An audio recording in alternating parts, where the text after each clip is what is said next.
항공 엔진 개발에는 전 세계 엔지니어들 사이에서 내려오는 하나의 냉혹한 불문율이 존재합니다. 터빈 입구 온도를 단 100도 높이는 데에는 최소 10년의 시간이 필요하다는 법칙입니다. 이 계산을 그대로 적용하면 대한민국이 독자적인 전투기 엔진을 보유하기까지는 앞으로도 최소 20년 이상이 더 필요하다는 결론이 나옵니다. 바로 이 지점에서 미국의 거대 방산 기업들은 여유로운 미소를 지었습니다. 한국이 아무리 뛰어난 전투기를 만들어도 그 심장인 엔진만큼은 결국 자신들의 통제 아래 있을 것이라는 확신이 있었기 때문입니다. 그들은 한국의 전투기 개발을 지켜보면서도 단 한 번도 진지하게 위협으로 받아들이지 않았습니다. 엔진은 결코 쉽게 넘볼 수 없는 성역이라고 믿었기 때문입니다. 그러나 그들이 간과한 사실이 하나 있었습니다. 한국은 지난 40년 동안 단 한순간도 멈춘 적이 없었습니다. 전투기 엔진을 직접 만들지는 못했지만 남의 엔진을 수리하고 정비하며 분해하고 다시 조립하는 과정을 수천 번 반복해왔습니다. 그 과정에서 단순히 부품을 교체하는 기술자가 아니라 왜 이 부품이 이 각도로 깎였는지, 왜 이 소재가 이 위치에 쓰였는지 설계자의 의도를 역으로 추적하는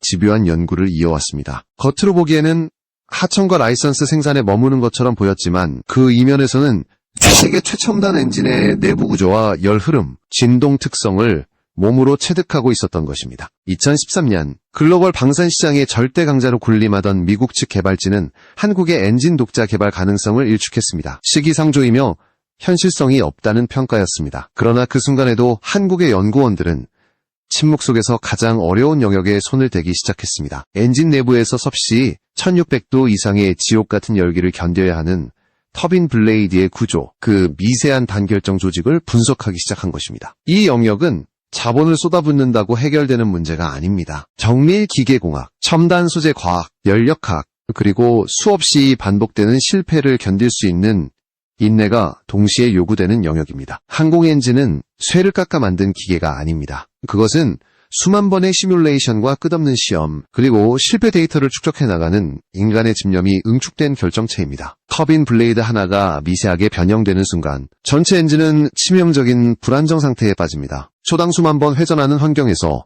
금속 결정 구조가 조금이라도 흐트러지면 원심력을 견디지 못하고 늘어나거나 파괴되는 크리프 현상이 발생합니다. 이 벽을 넘지 못해 수많은 국가들이 좌절했고 지금도 많은 나라들이 이 단계에서 발걸음을 멈추고 있습니다. 이제부터 펼쳐질 이야기는 단순한 기술 소개가 아닙니다. 미국이 불가능하다고 단언했던 그 격차를 한국이 어떻게 절반의 시간으로 압축해 나갔는지, 그리고 왜 이 도전이 단순한 무기 개발을 넘어 국가의 미래를 좌우하는 선택이 되었는지를 하나씩 짚어나갈 것입니다. 다음 단계에서는 이 불가능해 보였던 도전이 어떤 기술적 토대 위에서 현실이 되었는지, 그리고 중국과 러시아가 왜 같은 길에서 좌절할 수밖에 없었는지를 통해 그 차이를 명확히 드러내보겠습니다. 지금부터 세계 항공기술의 상식을 뒤흔든 한국형 엔진 도전의 서막이 본격적으로 열립니다. 한국의 도전이 본격적인 현실로 다가오기 시작하자 자연스럽게 비교 대상이 떠올랐습니다. 바로 막대한 자본과 국가주도로 항공 엔진 개발에 매달려온 중국과 과거 미국과 어깨를 나란히 했던 러시아입니다. 두 나라는 모두 한국보다 훨씬 이른 시점에 독자 엔진 개발을 선언했고 천문학적인 예산을 투입했습니다. 겉으로 보기에 승부는 이미 결정된 것처럼 보였습니다. 그러나 결과는 정반대였습니다. 중국은 지난 30년 동안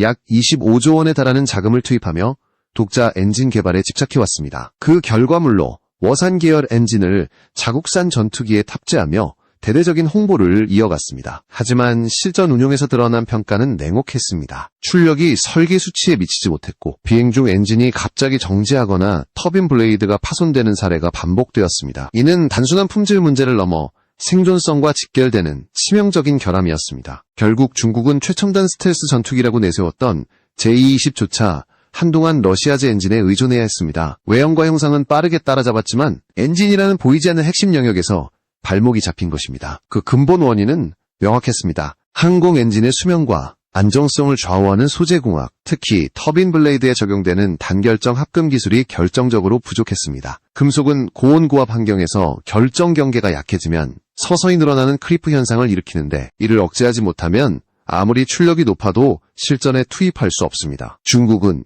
형상과 도면은 모방할 수 있었지만 수십 년간 축적된 주조 공정과 미세 가공 노하우까지는 복제하지 못했던 것입니다. 러시아의 상황도 크게 다르지 않았습니다. 냉전 시절 세계 최고 수준으로 평가받던 엔진 기술을 보유하고 있었지만 이를 뒷받침할 현대적인 정밀 제조 공정으로의 전환이 지연되면서 신뢰도는 점점 떨어졌습니다. 특히 우크라이나 전쟁 이후 서방의 정밀 부품 공급이 차단되자 생산 라인 자체가 흔들리는 상황에 직면했습니다. 러시아 엔진은 순간적인 출력은 강력하지만 수명이 짧고 정비 주기가 지나치게 짧아 운용 비용이 급격히 상승하는 구조적 한계를 안고 있습니다. 이 두 사례는 하나의 사실을 분명하게 보여줍니다. 항공 엔진은 도면과 자본만으로 완성되는 물건이 아니라는 점입니다. 수십 년에 걸친 실패 데이터, 공정 관리 경험, 그리고 소재와 가공 기술이 하나로 결합되지 않으면 결코 안정적인 엔진을 만들 수 없습니다. 바로 이 지점에서 한국은 전혀 다른 선택을 했습니다. 거대한 전투기용 대형 엔진부터 무작정 도전하는 길을 택하지 않았습니다. 한국은 상대적으로 구조가 단순하지만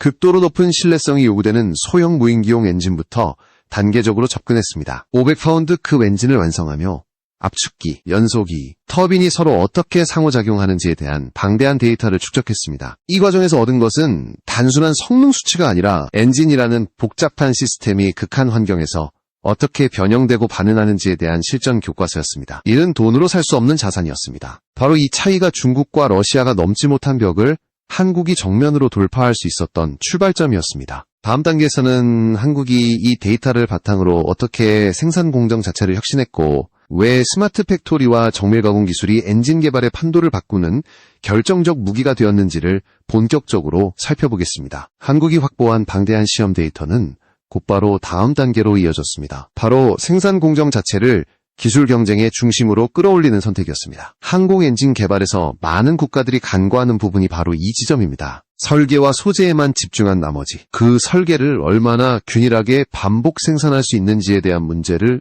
뒤로 미뤄두는 경우가 많습니다. 그러나 엔진은 단 한 기만 완벽하면 되는 물건이 아닙니다. 동일한 성능과 신뢰성을 갖춘 엔진을 수십 기, 수백 기로 늘려나갈 수 있어야 비로소 전력화가 가능합니다. 한국은 이 문제를 해결하기 위해 세계 최고 수준의 스마트 팩토리 개념을 항공 엔진 생산에 본격적으로 도입했습니다. 사람이 감각과 경험에 의존해 깎아내던 방식에서 벗어나 AI와 로봇이 나노미터 단위까지 제어하는 정밀 가공 체계를 구축한 것입니다. 압축기 블레이드와 터빈 블레이드처럼 오차 허용 범위가 극도로 좁은 부품들은 다축 제어 장비를 통해 동일한 품질로 반복 생산되기 시작했습니다. 이 과정에서 공정 편차를 실시간으로 감시하고 즉각 수정하는 시스템이 구축되면서 과거 수작업에서는 불가능했던 균일성이 확보되었습니다. 중국이 30년에 걸쳐서도 해결하지 못했던 공정의 일관성을 한국은 단 10여 년 만에 달성했습니다. 그 차이는 단순한 기술 수준의 문제가 아니라 개발 문화의 차이에서 비롯되었습니다. 실패를 숨기고 성과만을 보고하는 구조에서는 문제의 원인을 끝까지 추적할 수 없습니다. 반면 한국은 실패 데이터를 투명하게 공유하고 수만 번의 실험 결과를 체계적으로 축적하는 방식을 선택했습니다. 이 데이터는 설계 개선과 공정 보완으로 다시 완료되며 선순환 구조를 만들어냈습니다. 이러한 변화의 중심에는 한화 에어로스페이스를 비롯한 국내 항공 엔진 산업의 40년 집념이 자리하고 있습니다. 1979년 엔진 정비 사업으로 시작한 이 여정은 단순한 유지보수에서 라이선스 생산, 그리고 고난도 핵심 부품 국산화로 이어졌습니다. 대한민국은 F-16과 F-15 계열을 비롯한 수많은 항공기의 엔진을 생산하고 정비하며 극한 환경에서 각 부품이 어떻게 마모되고 변형되는지에 대한 방대한 실측 데이터를 축적했습니다. 이 경험은 설계 도면만으로는 절대 얻을 수 없는 자산이었습니다. 미국의 거대 엔진 기업들은 핵심 설계 정보와 제조 비법을 공유하지 않았습니다. 그러나 한국의 엔지니어들은 부품 하나하나를 현미경으로 분석하며 그 형상에 담긴 공학적 의도를 역으로 해독해 나갔습니다. 특히 엔진 내부에서 가장 뜨거운 영역인 고압 터빈 부품 제작 기술을 확보한 것은 결정적인 전환점이었습니다. 이 부품은 미세한 가공 오차 하나만으로도 전체 엔진의 수명을 단축시킬 수 있는 고난도 영역이지만 수천 번의 시행착오 끝에 한국은 이를 국산화하는 데 성공했습니다. 그 결과 과거에는 해외 본사로부터 부품을 공급받던 위치에서 이제는 오히려 고난도 핵심 부품을 수출하는 단계에 도달했습니다. 이는 단순한 기술 성취를 넘어 한국이 더 이상 조립과 정비에 머무는 국가가 아니라 엔진 전체 계통을 이해하고 조율할 수 있는 설계 국가로 변모하고 있음을 의미합니다. 이 자신감은 곧 다음 도전으로 이어집니다. 바로 항공 엔진 기술의 정점이라 불리는 단결정 초합금 영역입니다. 다음 단계에서는 엔진의 한계를 결정짓는 이 소재 기술이 어떻게 돌파되었는지를 본격적으로 살펴보겠습니다. 항공 엔진 개발에서 마지막까지 각국을 가로막아온 장벽은 단 하나였습니다. 바로 소재 공학. 그 중에서도 단결정 초합금 기술입니다. 엔진의 성능은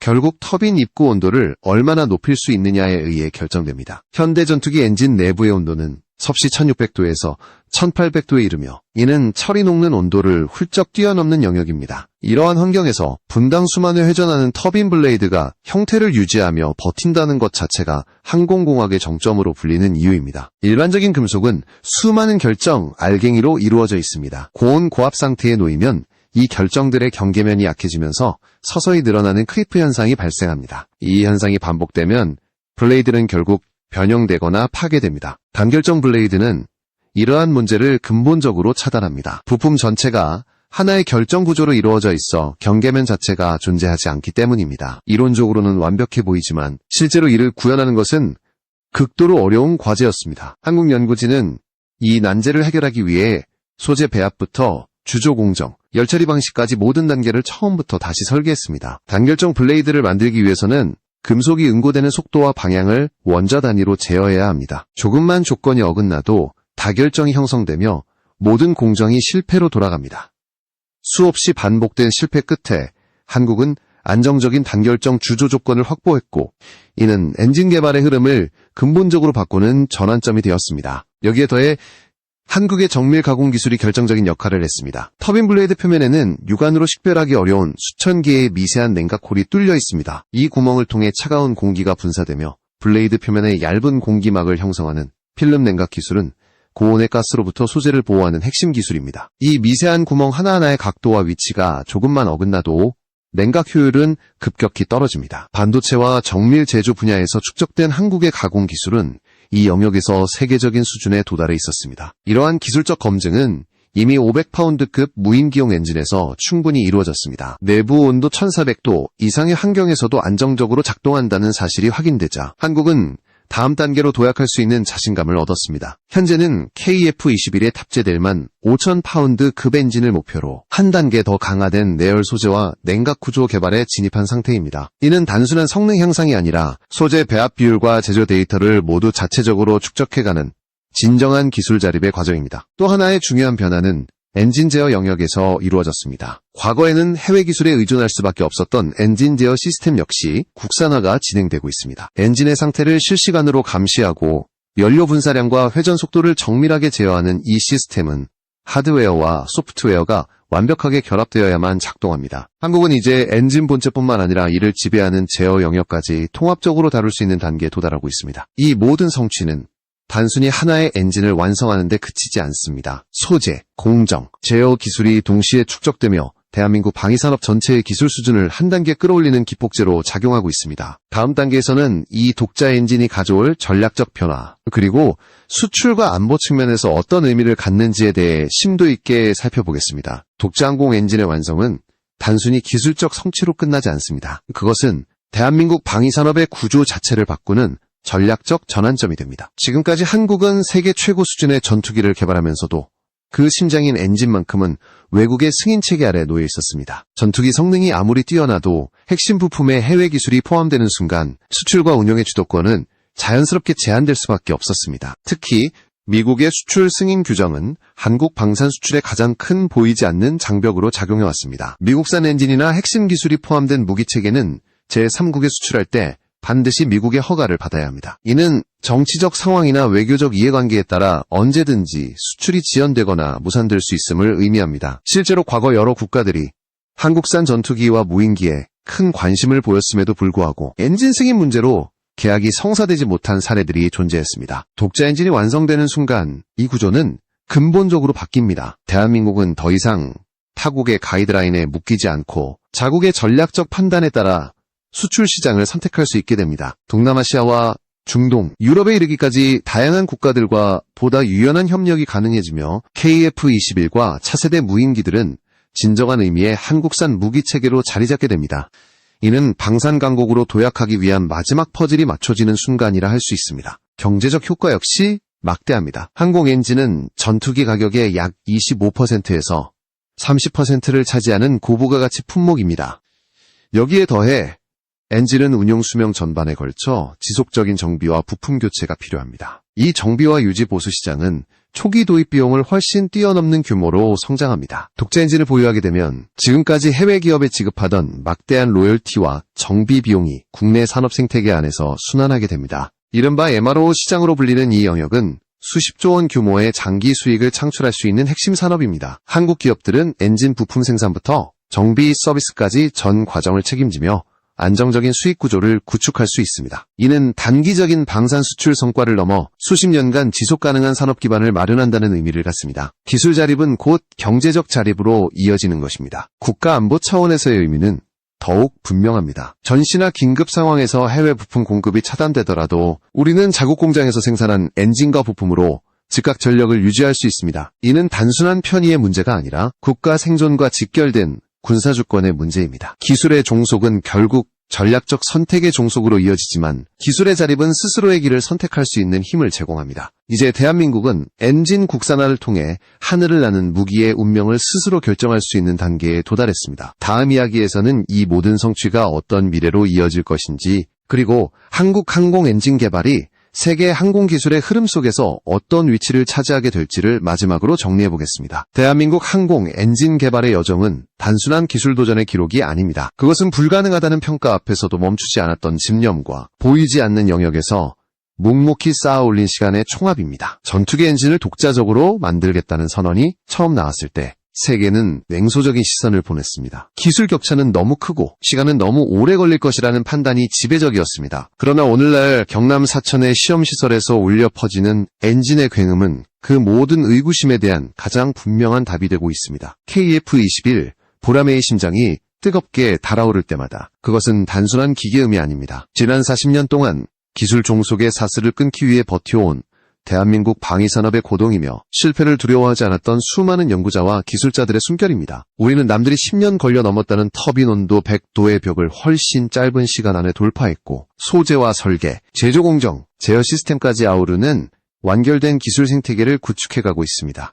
이제 엔진은 더 이상 해외에서 들여오는 부품이 아닙니다. 대한민국의 기술적 자부심이자 주권의 상징입니다. 우리가 이토록 엔진 자립에 집착해온 이유는 분명합니다. 외국의 승인 여부에 따라 하늘길이 막히는 전투기가 아니라 스스로의 판단과 책임 아래 날아오를 수 있는 진정한 주력 항공 전력을 갖추기 위해서였습니다. 그것은 현재의 안보를 넘어 다음 세대에게 물려줄 국가의 선택이기도 합니다. 쇳덩이에 불과했던 소재가 섭씨 1600도의 화염 속에서도 형태를 유지하는 터빈 블레이드로 거듭나듯 대한민국의 국방기술력 또한 수많은 시행착오를 거치며 단단해졌습니다. 이제 세계는 한국이 만든 엔진이 언제 본격적으로 하늘을 가를지 주목하고 있습니다. 이는 한 기업이나 한 프로젝트의 성공이 아니라 과학과 정밀 제조, 산업 생태계 전체가 결집된 국가적 성취입니다. 훗날 역사는 기록할 것입니다. 21세기 초 대한민국이라는 나라가 세계 항공기술의 상식을 뒤집고 스스로의 힘으로 하늘의 주인이 되었다고 말입니다. 우리가 흘린 시간과 노력은 결코 헛되지 않았고 그 결실은 이제 KF-21 보라매의 날개 너머로 이어지는 비행운이 되어 증명되고 있습니다. 엔진은 차갑지만 그것을 만든 이들의 심장은 그 누구보다 뜨겁기에 대한민국의 비행은 결코 멈추지 않을 것입니다.